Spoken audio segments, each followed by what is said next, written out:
Hi guys ខ្ញុំអ្នកនរកលីអ្នកគ្នាមួយវីដេអូខ្ញុំឡើងទៀតហើយថ្ងៃនេះដែរខ្ញុំនឹងស្រាវជ្រាវនៅរឿង Police Mission នៃវគ្គនេះគឺជាវគ្គ9ហើយហើយរឿងនឹងដែរក្នុងមួយវគ្គវាគឺអត់មានបតិកលាគ្នាទេអ្នកទាំងអស់គ្នាខ្ញុំ sorry មែនតើខ្ញុំសម្រាប់ឲ្យអ្នកគ្នាមើលហើយខ្ញុំទៅបញ្ចូលប្រាប់អ្នកគ្នាព្រោះខ្ញុំទៅមិនដឹងដែរនឹងវាបតិកលាគ្នាតែបានពី3វគ្គឯអ្នកគ្នាហើយវាសងតអត់បតិកលាគ្នាផងហើយរឿងវាផ្ដើមជាមកគឺមានការប្រជុំគ្នាបែកគ្នាអីចឹងទៅអ្នកគ្នាអញ្ចឹងមិនសិនជាអ្នកគ្នាយកពីអ្វីដែលខ្ញុំនិយាយហើយយើងចូលទៅកាន់សាច់រឿងហ្មងទៅឥឡូវនេះខ្ញុំបានឃើញថាចេះម្នាក់ស្រីនិងម្នាក់ប្រុសហ្នឹងកំពុងតែឈរបាយគ្នាអញ្ចឹងទៅហើយគឺមានជាការសម័យម្នាក់ស្រីហ្នឹងនៅជាមួយបរិម្នាក់ទៀតថែបគ្នាអញ្ចឹងទៅខ្ញុំដឹងថាជាការសម័យរបស់អ្នកគេទេដែលសិតទៅសេចរឿងយើងបានប្រាប់បន្ទាប់មកបរិម្នាក់ហ្នឹងក៏កលេចទៅមើលម្នាក់ស្រីហ្នឹងហើយម្នាក់ស្រីហ្នឹងគឺខ្លាចភ្លេចអាប៉ែហ្នឹងខ្លាំងមែនតើបន្ទាប់មកយើងក៏ដឹងថាម្នាក់ស្រីហ្នឹងគឺត្រូវបានអាប៉ែហ្នឹងសម្លាប់ទៅអ្នកគ្នាអត់ដឹងថាមានរឿងអីទេបានជាអាប៉ែហ្នឹងសម្លាប់ម្នាក់ស្រីហ្នឹងឬក៏ម្នាក់ស្រីហ្នឹងក្បត់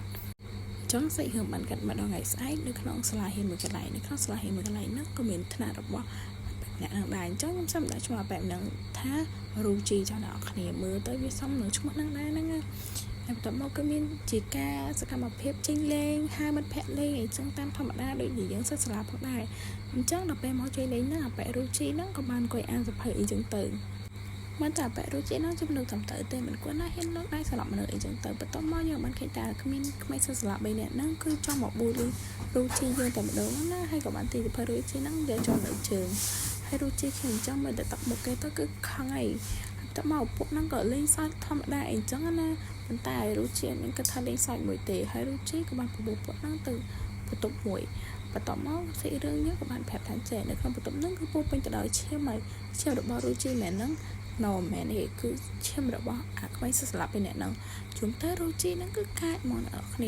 ស្លូតដល់ស្លូតកាចមិនដឹងកាចទេបន្ទាប់មកមានអ្នកគ្រូម្នាក់ក៏បានដើរមកបន្ទប់ហ្នឹងគឺគាត់ឃើញឈាមអញ្ចឹងណាតែស្អីគាត់ត្រូវចេញពីបន្ទប់សិល្បៈឯងប៉ុន្តែដល់ឃើញឈាមគាត់ក៏បានដើរចូលគឺគាត់ឃើញទស្សនវិជ្ជាហ្នឹងណាដែលមានក្មេងសិស្សស្លាប់បានស្លាប់ជាងទៅហើយក៏បានឃើញរូជីហ្នឹងគឺកាន់ដើរផងដែរតែរូជីបានក្រែកឃើញអ្នកគ្រូហ្នឹងណាប៉ុន្តែគេមានការភ័យសន្សឡអីទេមានតែអ្នកគ្រូហ្នឹងទេដែលភ័យអញ្ចឹងណានិយាយភ័យមកអ្នកគ្នាបន្ទាប់មករូជីក៏បានទិញយកដើរហ្នឹងមកសម្លេះអ្នកគ្រូចោលប្រហោយតែម្ដងហើយប៉ុន្តែគេបានឲ្យអ្នកគ្រូហ្នឹងចងកលរបៀបថាធ្វើអត្តឃាតខ្លួនឯងមួយសោះអីចឹងទៅឡងអត់យល់ក្រោយមកទៀតយើងបានឃើញថាក្មេងសិស្សស្លាប់ម្នាក់ហ្នឹងក៏បានមករត់នៅបន្ទប់ហ្នឹងដែរប្រហែលជាអ្នកចង់យកបាល់តលេងមួយប្រភេទនេះអីចឹងទៅប៉ុន្តែនៅក្នុងបន្ទប់បានហ្នឹងគឺនាងបានឃើញអ្នកគ្រូហើយនឹងសពឯអ្នកហ្នឹងកំពុងតែស្លាប់ឯអ្នកគ្នានាងក៏បានខកទូរស័ព្ទតែទៅហៅប៉ូលីសដើម្បីប្តឹងប៉ូលីសមកកាន់ស្លាប់របស់នាងអីចឹងណាហើយបន្ទាប់មកប៉ូលីសក៏បានមកដល់សាលាហ្នឹងហើយក៏បានរៀបចំសាកសពអីចឹងដើម្បីយកទៅត្រួតពិនិត្យខ្ញុំមិនហ៊ានហៅភាសាបច្ចេកទេសគេទេដល់ស្អែកមិត្តភក្តិខ្ញុំវាបានប្រាប់ខ្ញុំមើលថាខ្ញុំហៅខុសចឹងខ្ញុំមិនហ៊ានហៅទៀតទេអ្នកទាំងអស់គ្នាហើយរឿងយើងក៏បានកាត់ឲ្យគេអាប៉ែរូជីនេះម្ដងគេបានដើរមកផ្ទុកទឹកអីចឹងណាដើម្បីលាងសម្អាតដែររបស់គេដែលតែសម្រាប់អ្នកគ្រូនិងអាប៉ែ3អ្នកនឹងរួចមក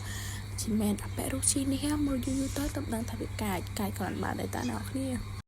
ាក្រៅពីរឿងដែរអាប៉ែរូជីក៏បានអង្គុយក្នុងថ្នាក់ធម្មតាបន្ទាប់មកប៉ូលីសក៏បានដើរឆែកតាមបន្ទប់ឯអ្នកគ្នាហើយក៏បានចែកមកដល់ថ្នាក់របស់រូជីអញ្ចឹងប៉ូលីសដើរឆែកសរសើរតាមធម្មតាអញ្ចឹងណាតាមចំណេះចំណេញរបស់ពួកគាត់អញ្ចឹងទៅឥឡូវនេះអាប៉ែរូជីហ្នឹងបានសម្លងទៅមើលប៉ូលីសម្នាក់ហើយក៏បានស្មៃទៅដល់ហេតុការណ៍មួយដែលប៉ូលីសទាំងអស់ហ្នឹងកំពុងតែចាប់ប៉ារបស់គេមិនដឹងថាប៉ាគេមានរឿងអីទេបានជាប៉ូលីសទាំងអស់ហ្នឹងបានចាប់ប៉ារបស់គេចឹងទៅហើយអាប៉ែរូជីហ្នឹងគឺមានគំនិតថានឹងសងសឹកប៉ូលីសទាំងអស់ហ្នឹងជួនទៅប៉ារបស់គេវិញឯងភាសាអីប៉ូលីសទាំងអស់ហ្នឹងបានចាប់ប៉ារបស់គេចឹងណាអ្នកអរគ្នា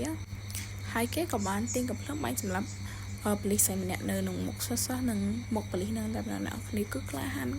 ខ្លាំងមែនតើតមកប៉ូលីសទាំងអស់ហ្នឹងក៏ហ៊ានធ្វើអីអាប៉ែរូជីទេគាត់តើបញ្ចុងកំភ្លើងគម្រាមមានចុងកំភ្លើងតើអ្នកអរគ្នាក្របបែកនៅក្នុងថ្នាក់ហ្នឹងដល់អាប៉ែរូជីវាដាក់ទៅពីការទេអ្នកអរគ្នារឿងនេះមែនអ្នកគ្នាវាអាឆារយៈពេកណាអ្នកគ្នាសុំបែបនេះយើងធម្មតាក៏ដល់ដែរបន្ទាប់មកគឺមានជាការធ្លាយបាញ់ទៅដល់ខាងក្រៅថ្នាក់ទៀតណាហើយប៉ូលីសមានអ្នកណាត្រូវអាប៉ែរូជីហ្នឹងគឺកំចាត់ចោលឲ្យអ្នកគ្នាបន្ទាប់មកអាប៉ែរូជីក៏បានរត់ពន្ធនៅក្នុងការិយាល័យរបស់គ្រូហើយគ្រូឃើញអញ្ចឹងគឺមានជាការចំហមកដែរណាគឺហ៊ានធ្វើអាប៉ែរូជីទេដោយសារនៅក្នុងដៃរបស់រូជីហ្នឹងគឺមានកំភ្លើងប៉ូលីសរត់កាន់ហ្នឹងអាប៉ែរូជីក៏ត្មងកំភ្លើងបាញ់មកទៅអ្នកគ្នាងាយតែម្ដងអ្នកគ្នាហើយបន្ទាប់មកប៉ូលីសក៏បានចូលក្នុងការិយាល័យគ្រូបន្ថែមទៀតអញ្ចឹងណាហើយក៏មានក្របបែកនៅក្នុងការិយាល័យនឹងផងដែរចឹងគឺមានជាការផ្ទុះអញ្ចឹងណាអ្នកគ្នាមិនដឹងថាប៉ែរូជីហ្នឹងប្រកបក្របបែកនៅក្នុងការិយាល័យគ្រូហ្នឹងតាំងពីការទេអញ្ចឹងនៅក្នុងការិយាល័យរបស់គ្រូហ្នឹងគឺមានជាការឆេះបន្ទាប់មកក៏មានជាការតែហៅគ្នាប៉ូលីសហ្នឹងមកជាការច្រើនទៅនៅក្នុងសាលាហ្នឹងណាអ្នកគ្នាមើលតាមហ្នឹងទៅ តមកប៉ែរូជីនឹងដូចជាមានមោទនភាពតឡើយដែលពលីដែលមកបាញ់គេអញ្ចឹងណាជាងគីលេណាអ្នកគ្នាតមកប៉ែរូជីនឹងក៏បានដាក់ខ្លួននៅក្នុងបន្ទប់ប៉ែទៅអ្នកគ្នាតមកប៉លីស័យពីហ្នឹងក៏រត់តាមប៉ែរូជីនឹងតែម្ដងហើយប៉លីសពីអ្នកហ្នឹងគឺត្រូវបានប៉ែរូជីនឹងគឺបាញ់ស្លាប់ពី3អ្នកហ្នឹងអ្នកគ្នាក៏មានធ្វើអីប៉ែរូជីកាត់ទេហើយក្រកំភ្លើងគឺបាញ់អត់ត្រូវប៉ែរូជីសមមកណាខ្ញុំមិនដឹងថាប៉លីសហ្នឹងរៀនរបៀបបាច់ទេបានបាញ់កំភ្លើងអត់ត្រូវប៉ែរូជីអត់តឹងកិច្ចផងហ្នឹងអញ្ចឹងប៉លីសដែលមកបញ្ជាក់ជាមួយប៉ែរូជីទាំងអស់ហ្នឹងគឺមានជាការបាញ់កំភ្លើងលើខ្លាំងមែនតើគឺគ្មានត្រូវរូជីសំបីតែមកគាត់ទេអ្នកគ្នារូជីវាតែម្នាក់ឯងហើយប៉លីសឡើងច្រើនធ្វើអីប៉ែរូជីនឹងអត់កើតទេអ្នកគ្នាហើយប៉ែរូជីនឹងក៏បានធ្វើទៅដល់ក្នុងថ្នាក់មួយដើម្បីបញ្ជាក់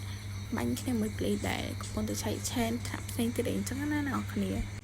ហើយប៉ែរូជីនឹងក៏ធ្វើការបាញ់ប៉លីសសម្រាប់ជាបណ្ដាអញ្ចឹងណាហើយអ្នកគេហ៊ានធ្វើអីរូជីថាហ៊ានមកបញ្ជាក់មួយរូជីគឺđơnតែស្លាប់តែមានរួចខ្លួនម្នាក់ទេតមកយើងបានឃើញថាប៉ូលីសស្អាតម្នាក់ក៏បានមកបញ្ជាក់ជាមួយប៉ែរូជីនឹងផងដែរអ្នកគ្នាគឺបាញ់តមួយស្មើអញ្ចឹងណាហើយប៉ូលីសម្នាក់ស្រីហ្នឹងគឺលះហាខ្លាំងមែនតើអាចគេចពីខកផ្លូវរបស់ប៉ែរូជីនឹងបានហើយអ្នកគ្នាប៉ូលីសស្រីនឹងរូជីនឹងកំពុងតែបាញ់គ្នាទៅវិញទៅមកអ្នកគ្នាអត់ដឹងថាណាគេមានព្រៀបជាខាងណាទេបន្ទាប់មកយើងបានដឹងថាចេរូជីក៏មានព្រៀបជាងប៉ូលីសស្រីនឹងហើយគេបាននិយាយថានាងមិនចាំបាច់យកបងជិបុតដើម្បីតាមស្លាប់ខ្ញុំទេដល់លើរូជីអញ្ចឹងប៉ូលីសស្រីរបៀបថាខាងហ្មងហើយក៏បាននិយាយទៅកាន់រូជីថាអញ្ចឹងតើអ្នកនៅស្លាប់ខ្ញុំដែរទេរូជីញញឹមហើយក៏បានឆ្លើយថាអត់ទេខ្ញុំមិនស្លាប់នៅស្អីដូចស្អាតទេហើយអ្វីទៅរូជីរៀបម្ដងចេញឲ្យដល់ពេលលឺនឹងស្វឹនគេបានឆ្លើយថាចាក់ចេញពីសាលានេះទៅដល់ពេលលឺអញ្ចឹងប៉ូលីសស្រីក៏មានការនិយាយតទៀតដែរហើយក៏កាន់មកដល់រូជីវិញរូជីក៏ធ្វើជាការតាមស្លាប់ប៉ូលីសជាធម្មតាអីអញ្ចឹងណាអ្នកគ្នាអញ្ចឹងរូជីនឹងក៏ធ្វើការស្លាប់ប៉ូលីសគ្រប់ទីកន្លែងដែលគេឃើញថាប៉ូលីសនៅណាគឺគេតាមស្លាប់នៅហ្នឹងឯអ្នកគ្នាទស្សនវិជ្ជាខាងក្នុងប៉ុណ្្នឹងឯទស្សនវិជ្ជាខាងក្រៅគឺឃើញខ្មៅអ៊ូអាប់ផ្ទុះផ្ទីពេញហ្នឹងមកអ្នកគ្នាtrongខ្ទេចសាលាមួយទាំងមូលហ្នឹងឯងហើយបន្តមកប៉ូលីសក៏បានសម្រុកចូលទៅសាលាហ្នឹងទៀតណាប៉ុន្តែសម្រុកចូលទៅក៏អត់ប្រយោជន៍ទេគឺត្រូវបានរូជីហ្នឹងគឺសម្រាប់ទាំងអស់មកអ្នកគ្នាចឹងដោយសារតែការបាញ់គ្នាកាត់ស្លាប់គ្នាវាដូចត្រាពេកខ្ញុំសូមកាត់វគ្គហ្នឹងចោលខ្លះណាអ្នកគ្នាបើសិនជាអ្នកគ្នាចូលចិត្តមើលវគ្គហ្នឹងអ្នកគ្នាខមមិនមកចាំខ្ញុំ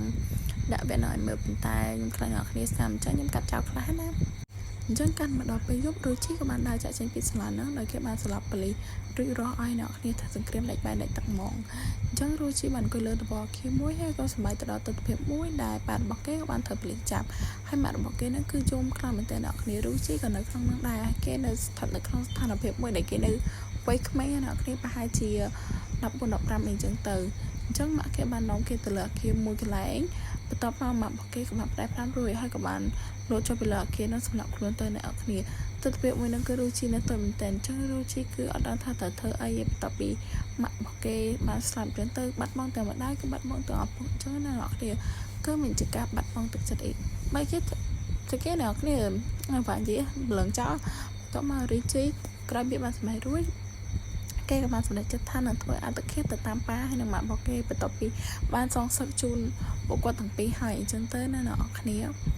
ធ្វើសង្គ្រាមចង្អប់ចង្រុំមកស្លាប់សរសើរកាន់លើពីលើអគារអីណាសាំហ្មងអ្នកគ្នាអញ្ចឹងនៅដៃរូជីនឹងគឺមានជាក្របបែកមួយទៅដល់នាទីវានឹងផ្ទុះកបទីឆ្អឹងរបស់រូជីចោលអ្នកគ្នាអត់ឲ្យមានសេះសល់ទេអញ្ចឹង1 2 3ផ្ទុះឲ្យអ្នកគ្នារាប់ឲ្យអាប៉ែរូជីអញ្ចឹងទៅអ្នកគ្នាបន្ទាប់មកយើងបានឃើញថាមានទូរស័ព្ទមួយដែលធ្លាក់មកអញ្ចឹងណាគឺមានជាការតាំងរូបជុំគ្រួសាររបស់ប៉ែរូជីអញ្ចឹងទៅអញ្ចឹងគ្រួសារមួយនេះគឺគូអាណខ្លាំងតែមិនដឹងថាមានរឿងអ្វីទេអញ្ចឹងរឿងហ្នឹងក៏មានតែប៉ុណ្្នឹងដែរកុំភ្លេចតាមដានភាពដល់បងប្អូនគ្នាណាបាយបាយ